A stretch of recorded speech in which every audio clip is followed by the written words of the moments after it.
How's it going, everybody? Adam here. Welcome to the garden, and in today's video we're gonna get into utilizing the double dig method for trenching or furrowing or rowing off different vegetables in your garden. Stick along, let's find out what the double dig method is together. Let's check out the updates on the garden. We got some exciting progress at the back garden as well. We're on to it. The garden is on way, and soon enough this area is going to be full of green lush vegetables. So over here in these rows over here, we're getting ready to do the double dig method as well. We have it done on this first row where the potatoes are, and we have it done up there where we're going to start to do the Three Sisters companion planting. So we're going to get on to it, and I'll show you what it's all about. So step number one is to figure out where your bed is going to go, obviously, and then step number one is to dig down about a shovel's length and move that dirt and put it on one side. This row right here, that's down about a shovel's length. I put the dirt over to the right over there. The next shovel's length of dirt is going to go down after the first one. You're going to go down one more shovel length, so that's why it's called the double dig, because you're going one more for two, and then you're going to put that dirt over on the other side over there.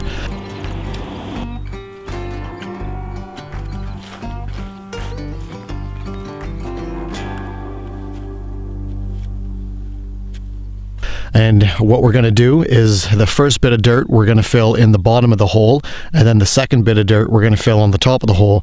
So this little bit of dirt over here, most biodiversity in soil is in pretty much the first 6 inches of soil. So as you see here, we have worms crawling out, nice rich soil. So what this is going to do is going to change the soil composition and structure up a little bit.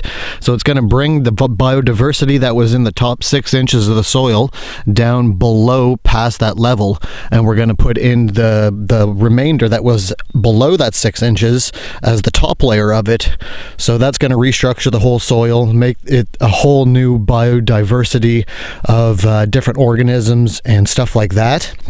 The only downfall is it's quite invasive, but as the old saying goes, you got to break a couple eggs to make an omelet. So that's kind of what we're doing here.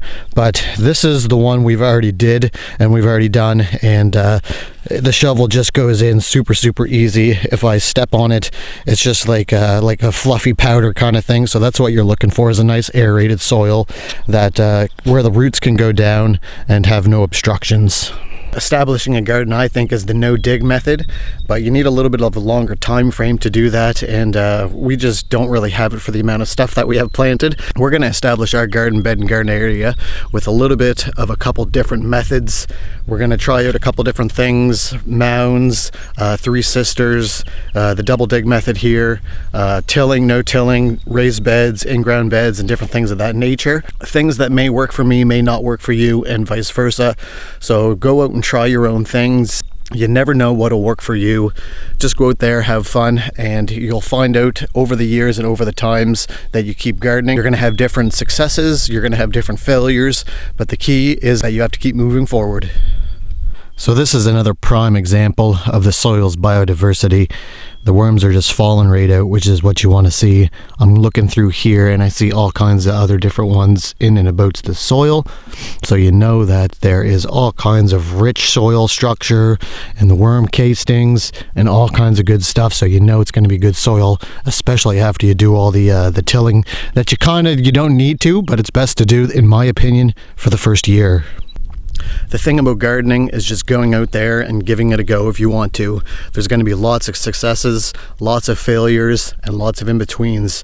You just got to have an open mind and keep learning, have that student mindset, and there's never too much that you can know. There's always new methods and new things to implement into your garden every year, and find the method that best works for you and that is suited to the area that you're using.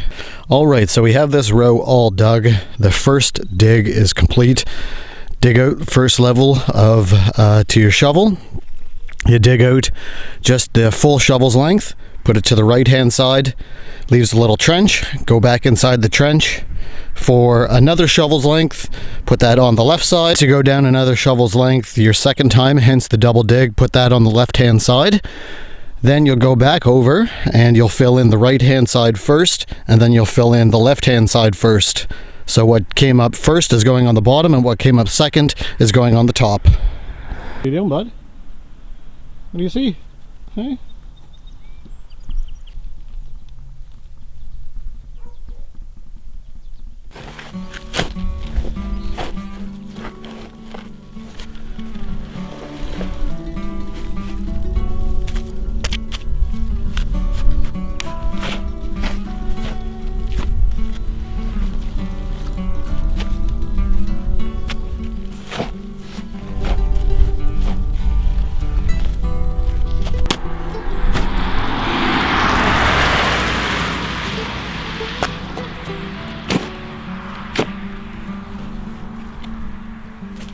So obviously this way is labor intensive and time intensive, but I think in my opinion it's worth it just because you get that much deeper into the soil, aeration gets into the soil, nutrients get mixed around. In turn, the roots of your plants can go that much deeper into the soil because it's not as compacted and rocky as it once was. So like I said earlier, it has its benefits and it has its disadvantages, so you just have to take into factor what you're looking for your garden and the space that you have, and take everything into consideration with that.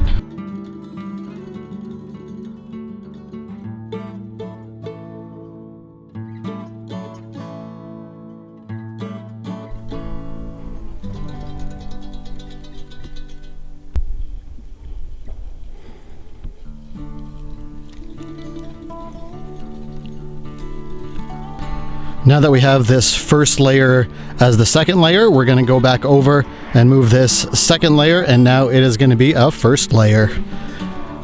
Double dig method, not easy but super simple.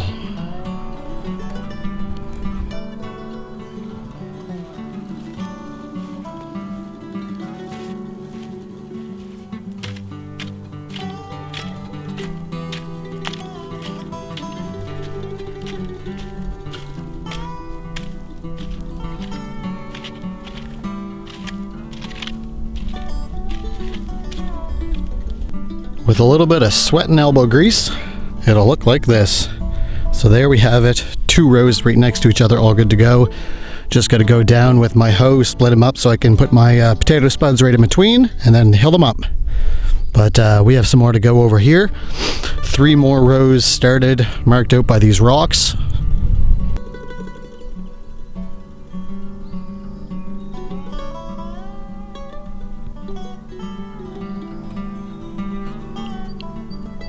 So as you can see here, the ground is nice and fertile. We're going to add some nitrogen and some other additives to the soil to make it that much better, give the plants a fighting chance. If you've seen my other video, make sure that you take these little guys out of your garden. These are, I think, June bug larvae, so you definitely don't want those in there. If you do, if you leave them in there, they'll tear up your garden. Leave the earthworms, take out the June bugs. So we've had a beautiful spurt of nice weather over the last little bit, so we headed back to the back garlic patch the other day and found that we actually have lots of garlic sprouted. So super exciting considering this was our first time doing overwinter garlic, so let's head back and check out how they're looking. So this was our first garlic patch that we ever did over winter. We planted it obviously before the first frost, and we covered it up with straw. So I came back here the other day and lo and behold, we have some garlic sprouts. So there's some coming in that are still a little bit yellow that we just literally uncovered with the hay, as you can see right there.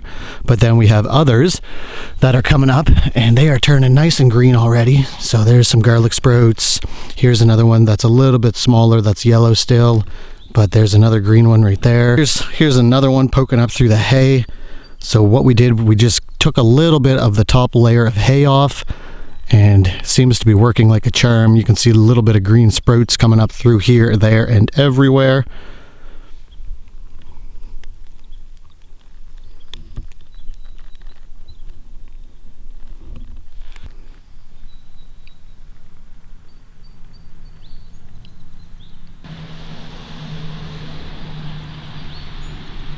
Super exciting to see these garlic sprouts. We weren't able to overwinter any onions, but we have a lot of onions on the go. From previous videos, we started some from seed. They're doing absolutely awesome. Stay tuned in another video and I'll give you an update on that. We have another 200 or 300 onion bulbs. We have all kinds of different garlic to plant to overwinter and to plant over the spring and summer seasons as well. So we're just going to be cooking straight ahead with grease. This whole back area back here where the garlic is right now, and next to it is all going to be garlic and onions and maybe some potato mounds back here. But we're on fire now. The nice weather is here and the greenery is going to start to get even lush and lusher back here. Just wanted to hop on here and do a little quick overview of the double dig method. It may suit you in your garden, it may not suit you in your garden. That decision is completely up to yourself, but at least it's a little bit knowledge that you can add to your handbook now. So muchly appreciate y'all checking out the video, and until next time, I hope you have a blessed day. Keep that stick on the ice, and your dreams only have to make sense for yourself. I just posted a new video over on my main channel, Maple Monkey Media, if you want to check out some awesome finds from the treasure hunt that we just had. God bless. We'll see y'all next time. Happy gardening, y'all. Woo, woo, woo.